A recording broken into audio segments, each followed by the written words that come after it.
Aujourd'hui, encore une petite vidéo qui va être quand même assez intense parce que pour compléter ce que je t'ai parlé des 3 grandes difficultés que j'ai eues dans ma jeune période pas d'adolescence, mais oui, qui a commencé dans l'adolescence, mais comme jeune adulte, j'ai tenu bon aussi de te parler un peu de mon père, du plus grand drame de ma vie, le décès de mon père quand j'avais dans la vraiment jeune vingtaine, 20-21. On se rappelle que je considérais à cette époque-là que c'était mon seul parent aimant. J'avais même, quand j'étais jeune, avant même sa maladie, il semblait encore en santé. Je faisais juste penser qu'un jour, j'allais perdre mon père, puis je venais les yeux dans l'eau, j'avais envie de pleurer. Puis je peux pas dire d'où ça devient. Il semblait en santé dans ce temps-là. Et bang, le cancer apparaît. 3 mois plus tard, il était décédé. Ça a été le pire drame de ma vie. Mais qui s'est transformé quand même aussi intensément dans ma vie. Mais ce que j'ai envie de te rajouter, qui a fait en sorte que ça change ma vie, c'est que je l'avais toujours entendu dire qu'à sa retraite, il ferait ci, il ferait ça, il y avait tellement de projets. Oui, il avait commencé quand même un peu à profiter, il s'était acheté un condo en Floride, il allait passer quelques mois. Mais combien de rêves qui se seront pas réalisés, que moi je l'ai entendu dire et que j'étais tellement triste pour lui, pour son vécu, pour moi qui perdais la personne que j'aimais le plus au monde. Ça a vraiment été difficile. Ça a été long. Je sais pas pourquoi je me disais tout le temps, je vais laisser passer une année. Puis après ça, ça va s'estomper, ça va être correct. Je vais être moins triste. C'est pas de même ça marche, hein? Le temps passait, puis j'étais toujours aussi triste. J'ai été consultée.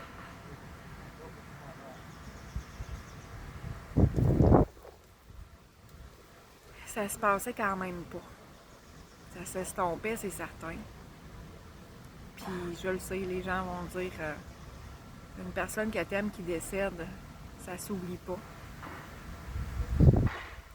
Mais j'ai quand même à cette époque-là décidé de transformer ça et de me dire, lui qui avait tant de projets, qui les a pas réalisés pour la plupart, ben moi je vais pas suivre ses traces. J'ai commencé à me dire que je vais profiter à chaque jour de la vie parce qu'on ne sait pas quand est-ce qu'on va partir. J'ai décidé de réaliser tout ce que j'avais sur ma to-do list au fur et à mesure que j'avais les idées dans un avenir quand même assez rapproché le plus possible. Ça a créé une urgence de vivre toute ma vie jusqu'à 3 ans. J'ai vraiment tout le temps été dans l'urgence. Dans toutes les activités possibles, j'avais tout le temps chaque fin de semaine qui s'en venait, là, j'avais tout le temps des plans ABC. Il fallait pas que je reste seule. Il fallait pas que je reste à rien faire. C'était très, très, très important. Mettons, dans les parties, j'étais la dernière couchée. J'étais dans toutes les parties. Il fallait pas que je manque un instant. Il fallait que j'aille le plus de fun possible. Et à un moment donné, c'est comme passé. Là, on s'entend que je brûlais la chandelle là, par les 2 bouts. Mais ça sera un autre sujet. Je veux vraiment rester concentrée sur mon deuil de mon père. Oui, le temps a passé et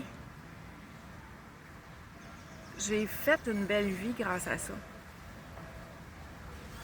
Le pire événement de ma vie qui je le réalisais pas, je l'ai réalisé vraiment dans les dernières années, a fait en sorte que je fasse une Moses de belle vie parce que j'ai fait un métier que j'aime, je fais encore ce qui me passionne dans la vie. C'est déjà un exploit en soi quand tu jases avec le monde qui déteste leur job, qui ont hâte à leur retraite.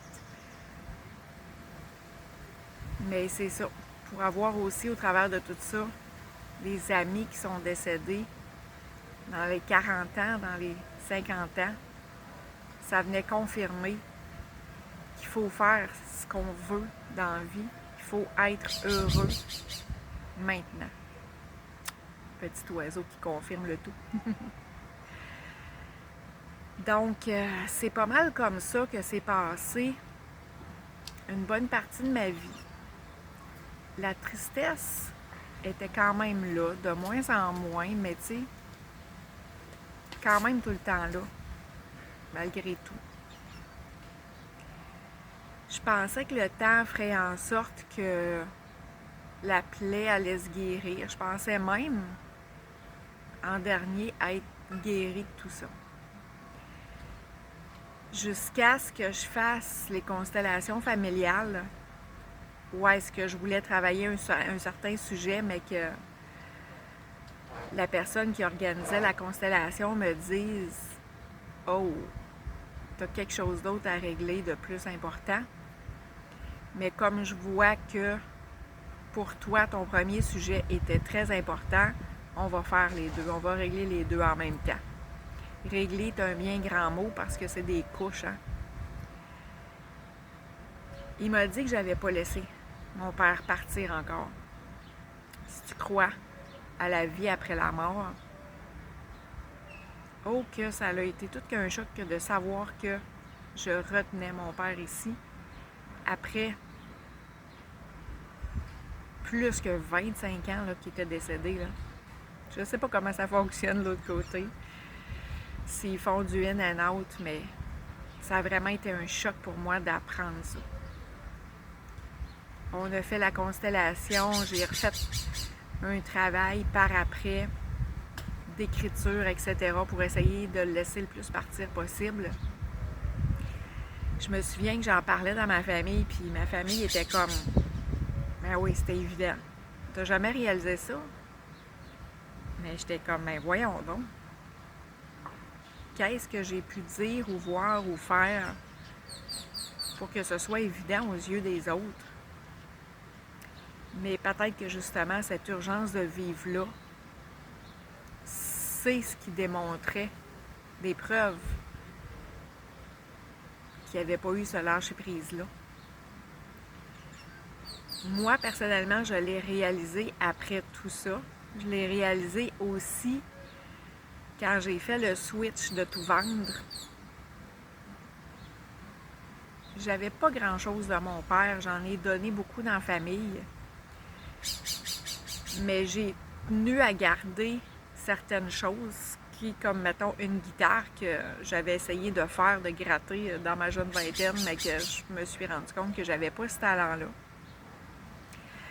Mais je l'ai gardé avec moi. Là, on s'entend que dans une roulotte où est-ce que chaque pouce carré est important, que je décide de garder une guitare, c'était pas logique.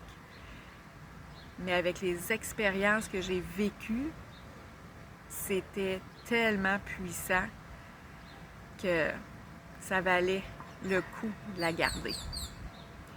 Juste pour te donner une petite anecdote, durant notre hiver au Mexique, où est-ce qu'on a pété 4 barres de suspension de la roulotte, une des fois qu'on s'est réparé, ça a été dans une famille mexicaine qui nous ont aidés dans des circonstances épouvantables. Je t'en parlerai dans une autre vidéo. Mais quand j'ai vu ces circonstances-là, je me suis dit « Oh my God, qu'est-ce qui m'attend? » Parce que je le sais qu'après chaque contraction vient une expansion. Ce soir-là, les Mexicains étaient dans ma roulotte et jouaient de la guitare à mon père. Imagine l'émotion. Mais là où est-ce que c'est le plus marquant, c'est que j'avais dans la maison une photo de mon père que j'avais gardée en évidence dans le salon, dans la bibliothèque. Mais, tu sais, dans une maison, une petite photo, tu la vois plus quand même assez rapidement. Dans la roulotte, elle était dans mon salon-cuisine, puisque c'était la même pièce. Mais quand il y a très peu de choses, ben c'est tout ce que tu vois. La photo de mon père. Puis je me souviens très bien m'être dit, tu vas voyager avec moi. Tout ce que je vais voir et vivre, je vais te le faire vivre à toi aussi, étant donné que tu n'auras pas vécu grand-chose de ta vie dans les voyages, pour lui qui aimait tellement voyager. Quand j'ai réalisé ça, là, j'ai fait un petit rituel pour serrer cette photo-là et détacher les liens qui restaient, que je me disais que ça faisait en partie, c'était en partie à cause des choses comme ça, des gestes comme ça, que je le retenais. Fait que bref, ça a eu du bon. Le pire obstacle que j'ai eu dans ma vie est devenu quand même le meilleur des obstacles. Pas des obstacles, mais des conséquences positives. Parce que oui, j'ai toujours vécu de mes passions. J'ai même, j'en reparlerai dans les prochaines vidéos, mettons professionnellement parlant, là, ça a été bien au-delà de tout ce que j'aurais imaginé que j'allais vivre dans ma vie. Question voyage, le même principe. Oui, dans les premières années, j'allais à ce fameux condo que ma mère avait gardé. J'en profitais pour aller faire des croisières à partir de là, que quand tu es rendu en Floride, tu embarques sur un bateau pour des peanuts. C'est pour ça que je continue de créer ce que j'appelle aujourd'hui les croisières de l'éveil, parce que j'adore voyager sur un navire et j'adore réunir des gens avec une mentalité ouverte, axée sur la croissance, sur des expériences holistiques, etc. Mais grâce à ces circonstances-là, j'ai quand même pu faire beaucoup de croisières dans ma vie. Les deux se sont comme mixés ensemble parce que j'ai été appelée à faire des voyages professionnels où est-ce que, bien évidemment, il y a comme un oiseau très très proche de moi, comme tu peux l'entendre. Mais j'ai toujours rajouté des visites au travers de tout ça. Donc, j'ai vraiment voyagé bien au-delà de mes espérances. On aurait parlé de ça, v'là 30 ans, tout ce que j'allais faire dans ma vie. Je t'aurais envoyé promener, je ne l'aurais jamais cru. On s'entend qu'au travers de tout ça, de par justement mon enfance, mon éducation, j'avais zéro confiance en moi, zéro confiance en quoi que ce soit. C'est tous des sujets que je vais aborder dans les prochaines vidéos. Mais pour rester axé sur mon père, sur le deuil, si tu es dans une période de souffrance, à cause de deuil aussi, oui, il y a un temps triste de souffrance qu'il faut qu'il soit quand c'est frais, mais il faut vite commencer à chercher qu'est-ce que ça l'amène dans notre vie, qu'est-ce que ça peut emmener, qu'est-ce qu'on peut en tirer de positif, parce que ça peut transformer ta vie. Et j'en suis la preuve. Tu sais, maintenant, je considère que c'est mon ange. Je considère que c'est lui qui m'a tout fait vivre ces beaux voyages-là, ces belles expériences-là. Je continue de croire qu'il est là, mais que je ne l'attache plus, évidemment. Mais que quand on a quelque chose à demander, ben oui, ils sont là pour veiller sur nous autres. Donc, comment est-ce que tu peux transformer ce genre de pire événement-là de ta vie aussi en positivisme? tu as envie qu'on en jase, ça me ferait plaisir. Non seulement j'ai eu le deuil de mon père, mais dans les gros deuils qui m'ont marqué, j'ai eu le deuil d'une amie à laquelle j'avais participé à ma première compétition de toilettage créatif aux États-Unis, qui est décédée seulement quelques années après, qui a été un deuxième gros événement. Tu sais, un des indices que j'avais pas fait le deuil de mon père, c'est que moi, quand quelqu'un décédait, mon oncle, une ma tante, même du côté de mon conjoint, j'étais incapable d'aller au salon parce que je braillais comme une madeleine, comme si c'était moi qui venais de perdre un proche, très proche. Oui, je suis sensible dans la vie, mais de là à brailler comme si c'est toi qui viens de perdre ton père, à chaque fois, d'année en année, à un moment donné, c'est comme, il y a quelque chose qui marche pas, là. J'avais des indices, mais c'était de l'inconscience, je ne savais pas. Je pensais que c'était normal, dans le fond. J'ai braillé ma vie quand cette personne-là est décédée, mon ami. J'ai arrêté de faire de la coloration pendant 1 an de temps. J'ai juste continué un client que c'est elle qui avait commencé et que la personne a tenu son bout de dire « Linda, tu continues de me colorer mon chien. » Et c'est grâce à ça que ça m'a comme un peu gardé dans le droit chemin, si je peux dire. Puis je pense qu'elle aussi est devenue dans mes anges pour me faire voyager pour la coloration animale. Tu sais, j'ai été emmenée à aller en Europe pour donner de la formation de coloration. De là, j'ai décidé de me rendre en Thaïlande pour une formation de coloration encore là. Ensuite, en Chine. J'étais allée aussi en Italie. J'étais allée en Espagne. C'est fou tout ce qui s'est créé dans ma vie grâce à ces deux deuils-là, ces deux anges-là, qui ont continué leur importance dans ma vie, dans l'invisible. J'ai une personne encore proche qui est décédée, il y a déjà 2 ans, mais j'avais entamé ce processus-là. Et pour la première fois de ma vie, j'étais capable d'aller au salon. Oui, j'ai pleuré, mais pas comme une madeleine, comme ce que je faisais avant. Et tous les bons moments qu'on a pu vivre avant son décès, ça a été dans le bonheur, ça n'a pas été dans la tristesse de me dire « elle va mourir », d'avoir une peine comme exagérée.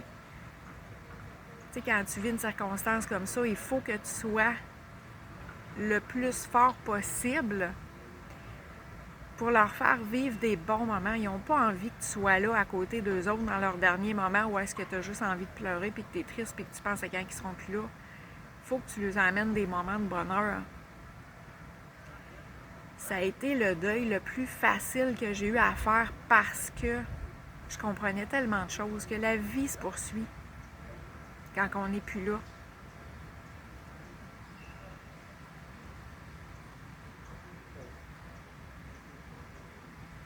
Oui, ça vient me chercher. Mais c'est plus d'une façon triste.